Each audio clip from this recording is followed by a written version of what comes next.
Mike Petriello covers the Dodgers as well as every other Major League Baseball team for MLB.com and also is the co-host of Ballpark Dimensions podcast. Joining us now, and Mike, I want to talk to you about all things Juan Soto. And you recently discussed him, as has everybody else, on your podcast. And I just want to, before we get into where he might go, why is he such the talk of the town? How good is Juan Soto? Yeah, I feel like that kind of gets lost in the discussion. Everybody's all excited about, oh, is it the Yankees? Is it the Padres? And it's like, hold up for a minute. There is a reason that we're talking about him in such lofty terms, because players like this just historically, they don't exist, much less become available. So what I did is I looked at every player in baseball history who had at least 1,000 plate appearances through age 23, and I sorted them by, weighted runs created plus. So that's offensive performance. You look at the top 10 on that list, it's not just like 10 stars. It's essentially 10 gods. We're talking Ted Williams, we're talking Stan Musial, we're talking Mickey Mantle. And that's kind of the level we're at right here. Like, imagine it's 1955 and someone says to you, hey, the Yankees might trade Mickey Mantle. Would you be interested in that? And of course you would. You'd ask, how much can I possibly give you? Because you just don't find players like this, and much less have them available to you in trade. It doesn't happen. And that brings me to my next question. This is a lot more rare than perhaps a lot of people are giving it credit for, Mike. I mean, you think about the last time this happened, you'd have to go way back to a man by the name of Babe Ruth that was traded when he was this productive at this young of an age. Yeah, I spent a lot of time trying to find parallels for this. And as you kind of said, there aren't really, like, aside from Ruth, the closest you can come up with is Miguel Cabrera going from the Marlins to the Tigers, because it just, like I said, it doesn't happen. And when these trades do happen, not exactly like this, but even like good young players who don't quite have as much time remaining on their contract as Soto does, how often is it that the team that trades for the star regrets it? Like, do the Tigers regret trading prospects for Miguel Cabrera? They absolutely do not. Do the Cardinals wish they hadn't traded for Paul Goldschmidt? Do the Brewers wish they had any of the 4 players back that they traded for Christian Yelich? Like, almost never.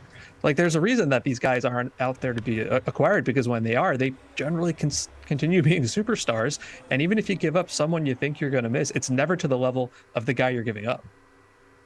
And that being said, as you know, you can get Juan Soto for at least 3 pennant races. So before he becomes a free agent, if of course you get him now via this trade. So I ask you this, who could and should be in on the Juan Soto, absolute carnival? Yeah, who should be in would be 29 other teams, but I think we all know it's not actually going to play out that way, including the team he's on. 30 teams should want Juan Soto. I was looking at this, and I know everybody wants to talk about the 2 New York teams, right? The Mets and the Yankees. They're both very good. They both have high-spending owners. I actually don't think it's going to be either one of those teams. I really have a hard time seeing the Nationals sending Soto to the Mets and watching him come down there for the next couple of years.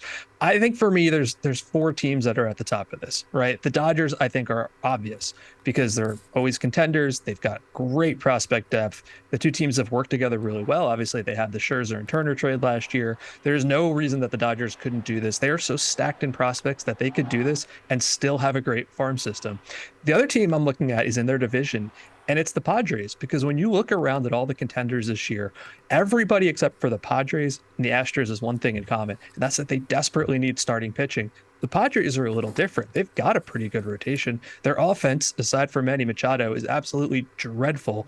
And AJ Preller, hasn't made a trade in a couple months. So we can see him doing that. They've got a good enough farm system as well.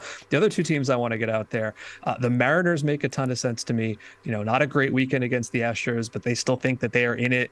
And if you can pair Soto with Julio Rodriguez for the next 2.5 years, that is an unbelievable outfield. And finally, I'm going to go with the Blue Jays. The Blue Jays have spent so much time trying to get this young core ready to win, right? The famous sons of famous players, Guerrero and Bichette and all these guys that got George Springer.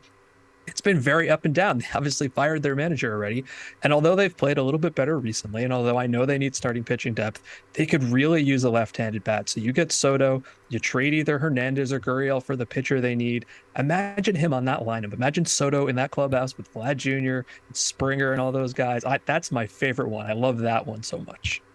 Yeah, and the Blue Jays are a bigger market, Mike, than most people think. Let me ask you this, though. You don't think he's going to go to the Mets, because I can't see the Nationals trading within the division and having to deal with him on the opposite side.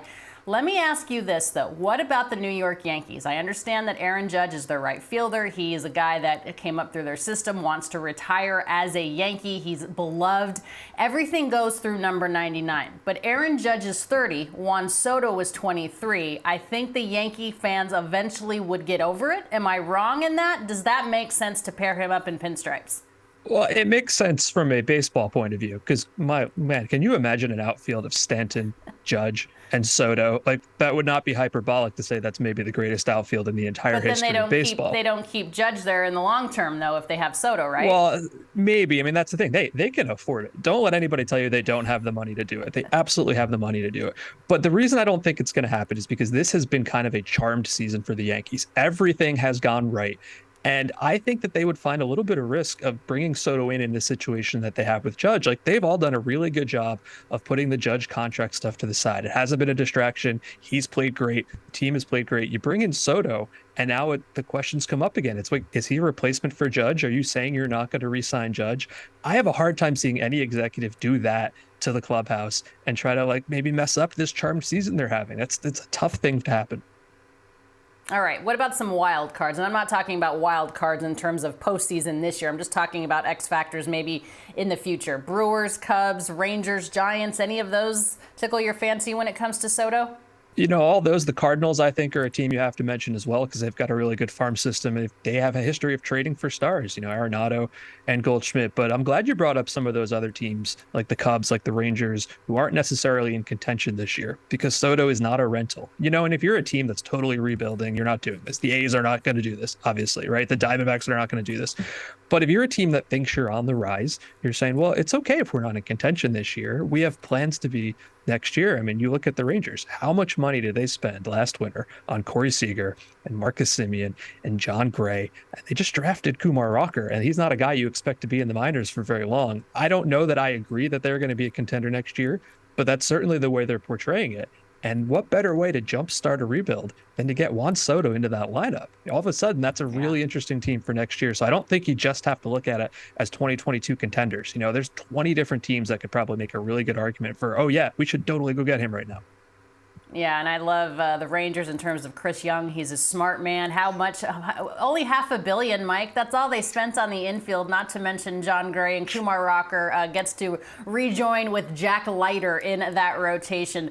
Mike Petriello, we appreciate so much everything that you do for us here. Have a great rest of your day and good luck the rest of the way. Thanks a lot, Alana. Take care.